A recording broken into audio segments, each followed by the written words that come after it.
So welcome back to the session. We're now going on to the second question, and that is,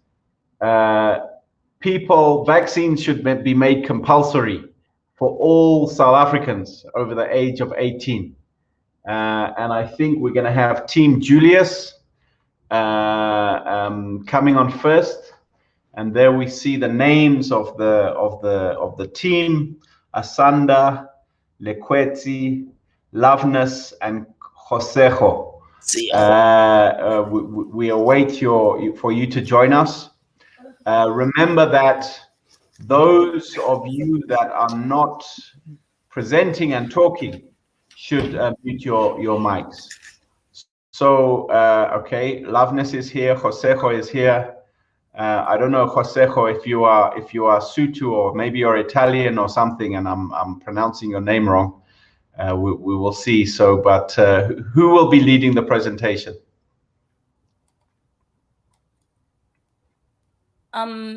Liquidity. I'm not sure if she has been added. Okay, so let's wait for Liquidity to come. Asanda has joined us.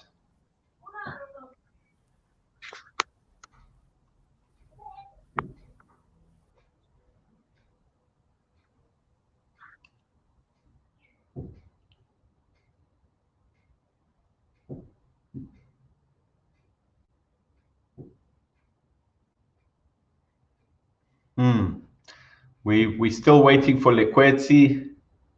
There we go. Liquidity, over to you.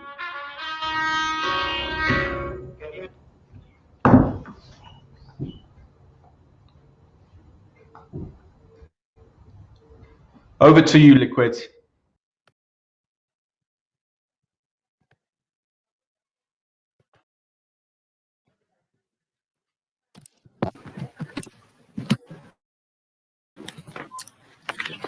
Position team for the debate made compulsory for. Good afternoon, all. I am part of the South Africans of 18. My teammates are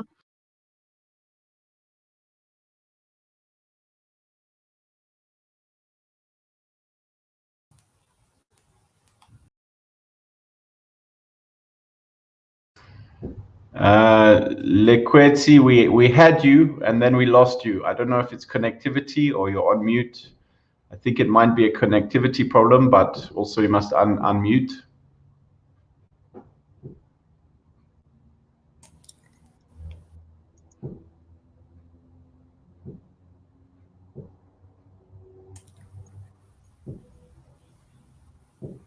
Liquidity, you're on mute. Michael, I would suggest someone else from the team please present. The slides are up on the screen. Yeah, we're waiting for Liquidity. Liquidity, I think, is still on mute. If she can unmute. sorry, I just realized I was on mute the entire time. Can I restart? So start from the beginning. Start from the beginning. Well, the timing is going to start from now, so we understand. You may want to switch off your video, Liquidity, just because I see the connectivity is not that strong. Hello, is anyone able to hear me now? We can hear you. I'm unmuted my mic. We can hear you, Liquidity.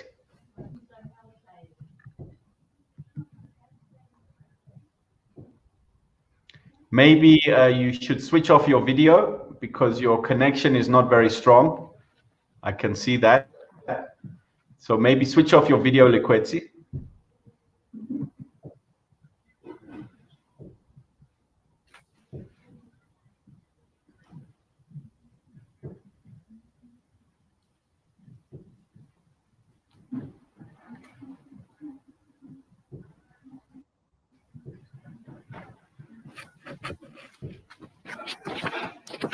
Can you hear me, Liquidity? Yeah, I think she's having a connectivity issue. I don't know if any other Okay, I can proceed. Me now.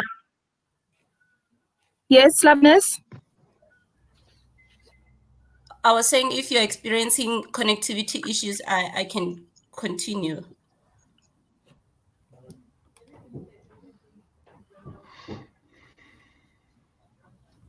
Okay.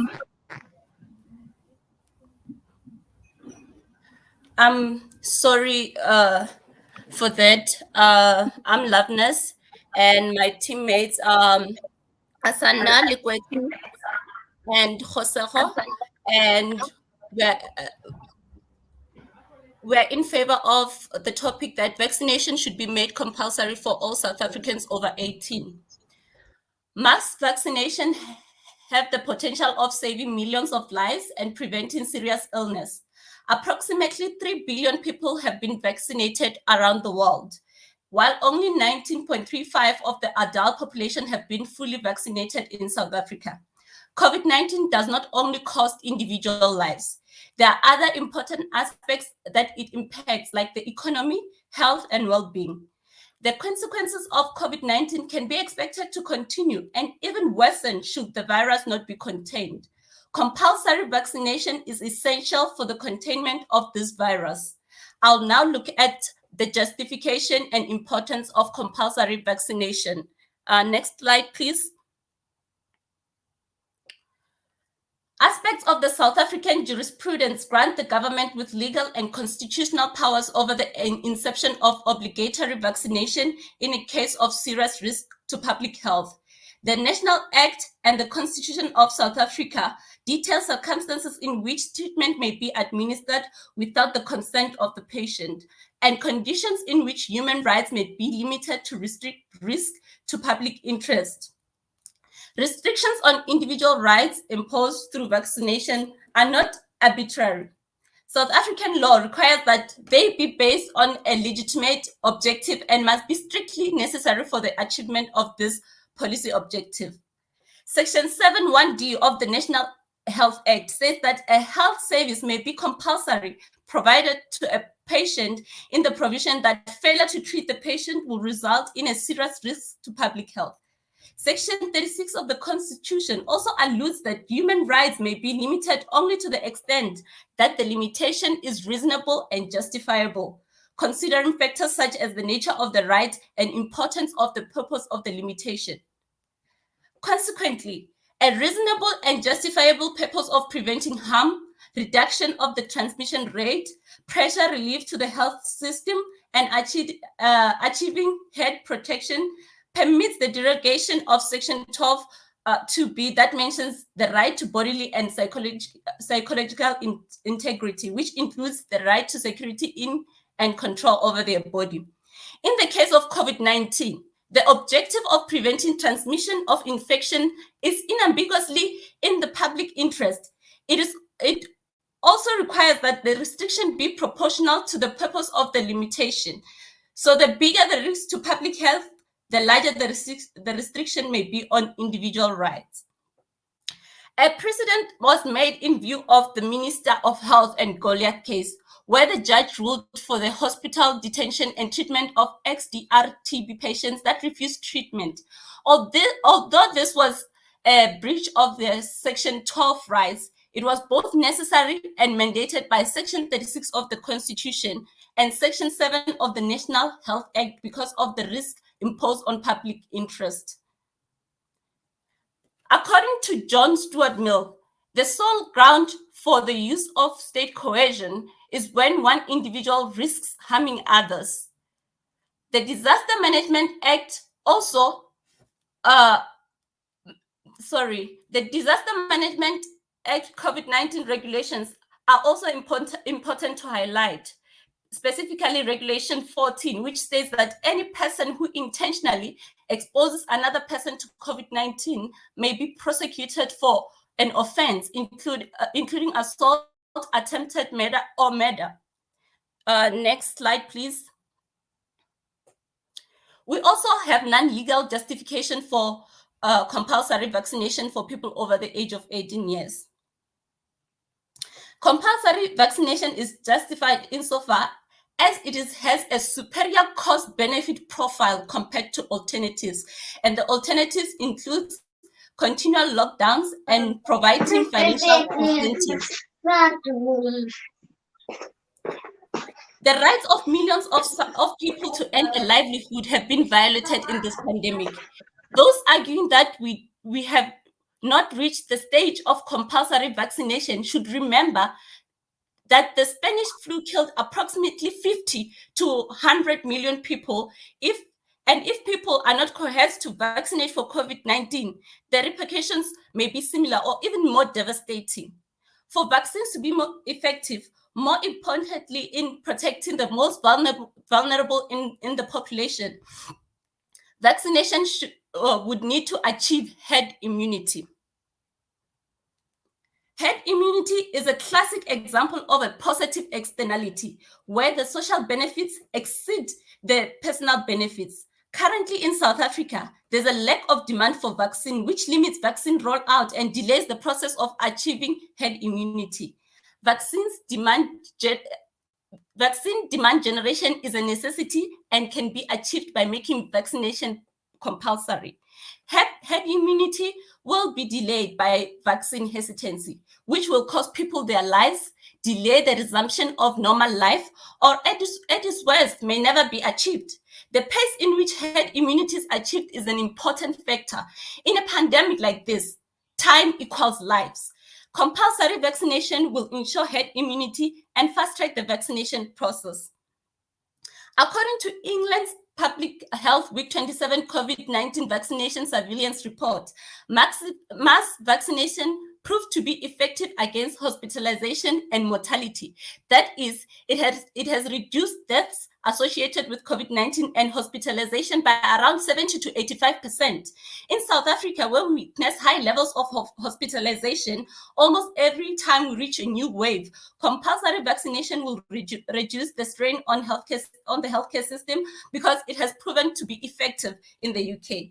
Gauteng health statistics indicate that hospital occupancy rates in both the public and the private sector were at more than 90% during the peak of the waves. The capacity of our country's already resource-constrained healthcare system to cope with the emerging load as a result of vaccine refusal is concerning. To prevent the exhaustion of healthcare services, we need to allow for compulsory vaccination. I'll now look at the economic and social losses from COVID-19. Reaching herd immunity would allow for most economic activity to resume. The tourism and travel sectors are one of the major contributors to South Africa's GDP, with a combined contribution of 6.9% in 2019. Leisure and business spending also decreased by 49.4% and 61% due to COVID-19 regulations. These effects are compounded by the loss of jobs in a country with already high levels of unemployment. However, COVID-19 has undone the achievement of the tourism sector. The World Travel and Tourism Council reports that in 2020, South African domestic tourism was down by 42.8%. We now look at the impact on human capital. The continued emergence of new waves and shifting on levels could result in the closure of schools, delaying reopening of the economy, and learners attending on a part-time or rotational basis once again. By June 2021, it is estimated that most primary school learners had lost 70% to a year of full learning due to rotational timetables. Moreover, 10% of households had at least one learner who had not returned to school by April 2021. In real numbers, that is between 650 to 750 children aged between 7 to 17 who were not attending school in May 2021 due to COVID-19. This, coupled with the loss of productive members of society, has serious implications for the South African current and future human capital. Moreover, school closures and rotational timetables have also resulted in an increase in care work for women, which brings me to my next point on the impact on social reproduction. The burden of school and ECD closures and part-time attendance has disproportionately affected women who bear the burden of childcare. The responsibility of caring for sick members also falls on women's shoulders. While men's employment levels had returned to pre-COVID levels by March 2021, women's employment was still down by 8%. Women who still have jobs are doing more housework than before. This of course has an opportunity cost, as time spent on reproductive work takes away from time that could be spent on productive work. Continued fluctuations in lockdown levels, reduction in paid work, and increases in unpaid care work have a bearing not only on the economy and women's participation in the economy, but also on women's bargaining power in the household and society at large. Next slide, please. In conclusion, refusing to vaccinate goes as deep as taking food away from the poor. Because of the disproportionate social and economic impact of lockdown on poor households. Hence, mandatory vaccination should be mandatory vaccination should be a matter of when. Not only does it have private benefits, but social benefits as well. If science supports the necessity and efficacy of vaccines and a rich pool of evidence demonstrates that the effects of vaccine refusal are far-reaching beyond the personal level, is vaccine refusal really irrational and not a right impeding action? South Africa is well known for its culture of Ubuntu, which means that an individual should act in a manner which benefits the greater community. Mandatory vaccination is feasible as it promotes this principle. Thank you.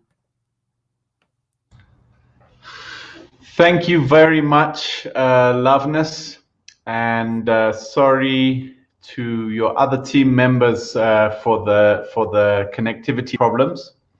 Let's go straight into the next team to argue the opposite case, which is Team Piha. Thank you very much, Loveness and Jose and your colleagues. I see Piha has joined us, and we await the team.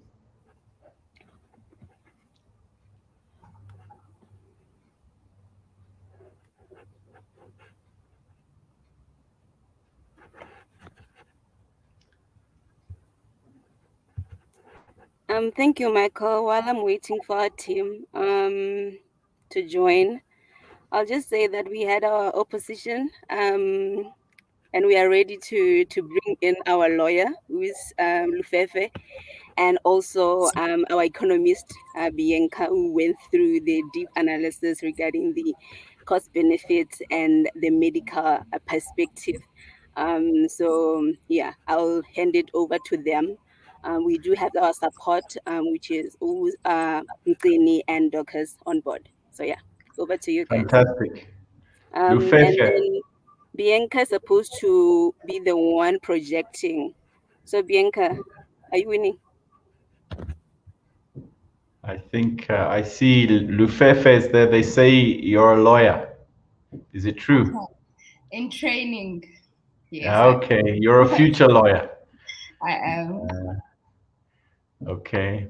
Bianca is in. Bianca, they say that you are the projector. I am. For this. Yeah, so you're welcome to project. So we have Lufefe Kwababa, Bianca Laka, and Mcini. Is that right, Moyo? Yes. Let me hand over to you and give us the opposite case. Greetings.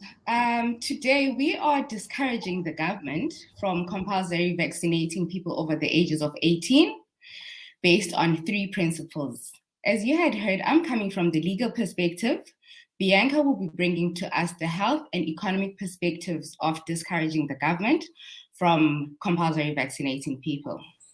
And as we start with the legal aspects surrounding compulsory vaccinations, it's important to remember that at the end of the apartheid era, it signaled a new dawn for South Africa. And this was a South African democracy that was based on the principles where the Constitution of the Republic of South Africa was deemed the supreme law of the land. Therefore, this requires that laws that are passed are consistent with the Constitution. Furthermore, Section 39 of subsection 2 of the Constitution directs that when any legislation is interpreted, the results thereof ought to always be in promotion of the spirit, purport, and object of the Bill of Rights. So, what do the Bill of Rights say? The Bill of Rights basically affirm the right to freedom, equality, human dignity, and freedom of movement, amongst other things.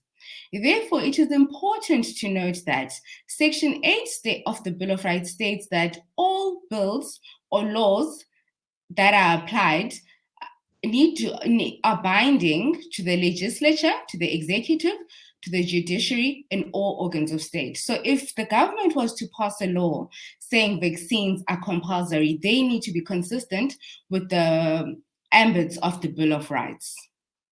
Moreover, in the matter of compulsory vaccination, it's also important to note that consent is a fundamental principle of medical law. Basically, what we're saying here is that at the core of treating a patient medically is the requirement for the presence of a valid consent from the patient that you are treating. Doing so without the consent is actually a violation of a person's constitutional rights, and it actually transgresses the fundamental principles of medical law. Therefore, touching anyone without their consent violates one's right to medical integrity. Rendering the COVID-19 vaccinations compulsory would be negating the rights of the people. And I saw our opponents brought in the National Health Act as a reason to do so. And they quoted the case where a patient with XDR was forced to be treated. But I wish to highlight this in saying they did not read the act in completion, because the act basically states that a person's right to autonomy may come into conflict with the rights of larger society, especially in instances of communicable diseases. With Section 21 of the Act making provisions for mandatory medical examination, isolation, and quarantine of carriers. In such circumstances, individuals have to comply with medical examination and may be forcibly admitted to a health facility and put into quarantine, even if they refuse to consent to any of these measures. What is important to note, though, is that the Health Act quoted by opponents is for examination, isolation, and quarantine of people, and not vaccinating. However, the regulations also do not go too far to make treatment mandatory, and a vaccine is not isolation, is not quarantine, and people that have not contracted COVID are not even posing a risk to public health. So why would you be holding them against their will? Why are you limiting their rights? Therefore, there is no legislation providing for a government to compulsory vaccinate people. They can only go as far as restricting their movement so they do not endanger public health. Bianca is going to give us the health and economic perspective. From a medical perspective, we note that the need for speed to reach herd immunity through compulsory vaccinations may result in negative outcomes on legal and economic scales, as demonstrated by the medical evidence below. First, people who receive vaccines may still acquire and transmit the virus. We note that while population risk may decline, the risk is nevertheless still present. Thus, even after taking the vaccine, the individual may still be a danger to society. Second, individuals taking immunosuppressive drugs, such as cancer patients, would not benefit from the vaccine. Thus, the law does not apply to everyone, and there is a degree of exclusion. Third, people with autoimmune diseases, also known as allergies, would not be able to take the vaccine due to possible unknown side effects. Fourth, individuals with non-communicable diseases such as hypertension, diabetes, and heart disease would miss treatments because compulsory vaccinations would require more medical staff to administer vaccines. Of all hospital deaths in 2016 in South Africa, 51% were due to NCDs. That is already a high enough number. Fifth, there is no data on the effect of vaccines on people over the age of 80, and yet the law would make them compulsory for all people over the age of 18. Lastly, mutations in the virus may render administered vaccines ineffective, thus increasing wastage. Next, we consider an economic perspective on the issue. Noting that passing the law would be in violation of the Constitution of South Africa, we continue with this economic analysis, assuming the law can be passed without it being an infringement on human rights of South African citizens. We claim that the lack of information and excess of misinformation on the vaccine creates a negative externality of low vaccine demand, simply because individuals do not evaluate the costs and benefits of the vaccine. This negative externality is proposed to be internalized through the passing of a law that would make vaccines compulsory for individuals over the age of 18. But we argue that this is not the best solution. Telling people what to do is always met with retaliation and possibly even lower confidence in the vaccine. We propose that a strategy to reduce misinformation and negative perceptions around the vaccine would be a better institutional solution to the problem. Comparing the above mentioned strategies, that is, the law and the government's information strategy, in a comparative institutional analysis, we are able to determine which institutional strategy internalizes the externality with minimum cost. The analysis is simple. If the marginal cost exceeds the marginal benefit, the action should not be pursued. Here, the cost is taken both in an economic and abstract societal sense. The same goes for the benefits. We first discuss the law. The benefits of the law would be to get more people to take the vaccine, even if it is against their will, and even if it infringes on their human rights. There are, however, several costs, with the most prominent being a violation of the Constitution. In addition to this, the high degree of misinformation in communities means that forcing people to take the vaccine may result in increased lawsuits, especially in cases where individuals forced to take the vaccine may associate negative reactions with the vaccine and not other factors. This would increase costs to the government.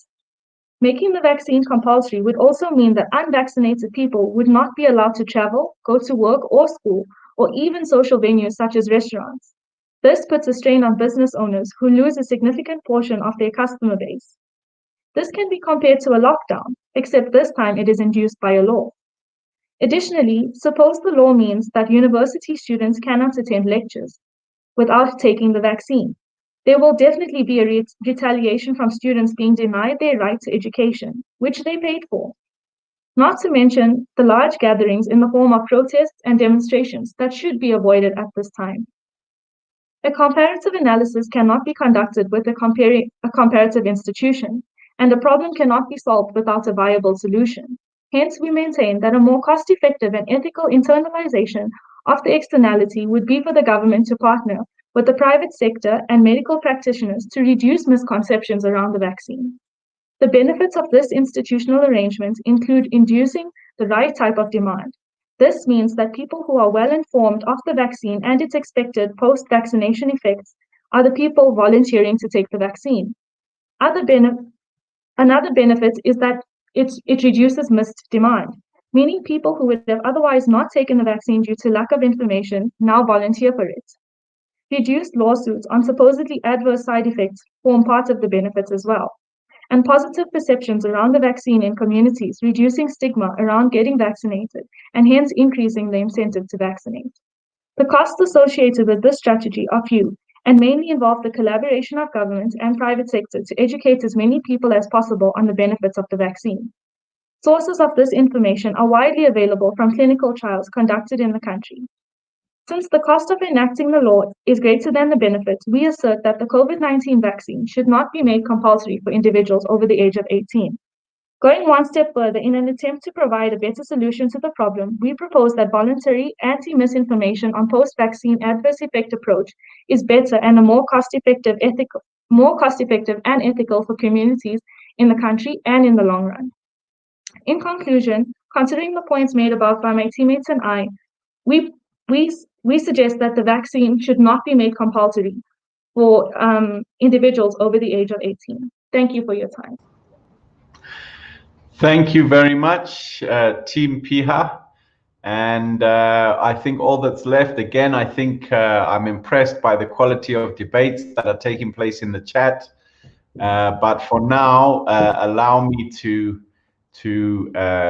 put the poll up and let's see who is the winner of this bout, this round. I hope you can see the poll. I don't see anyone voting. What does that mean? Have I done something wrong?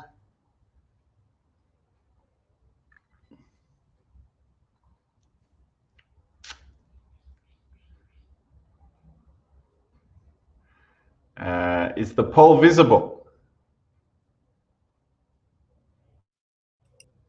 Okay, it's visible. Yeah, it doesn't seem to be working this time. It's saying closed.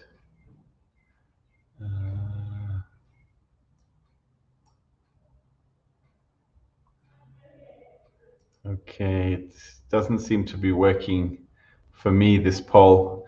Let me just quickly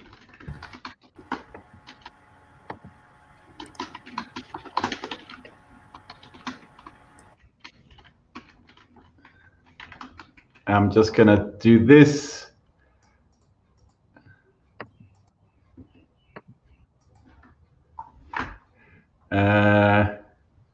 Okay. Is it working now?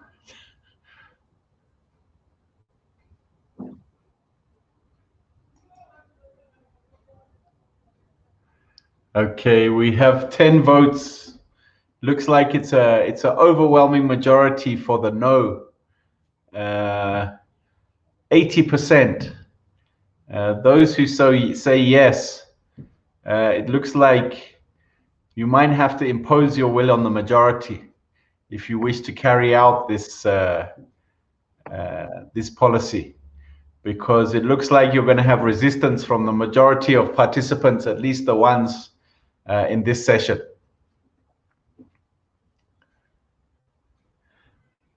Yeah, I think it's an overwhelming majority, colleagues.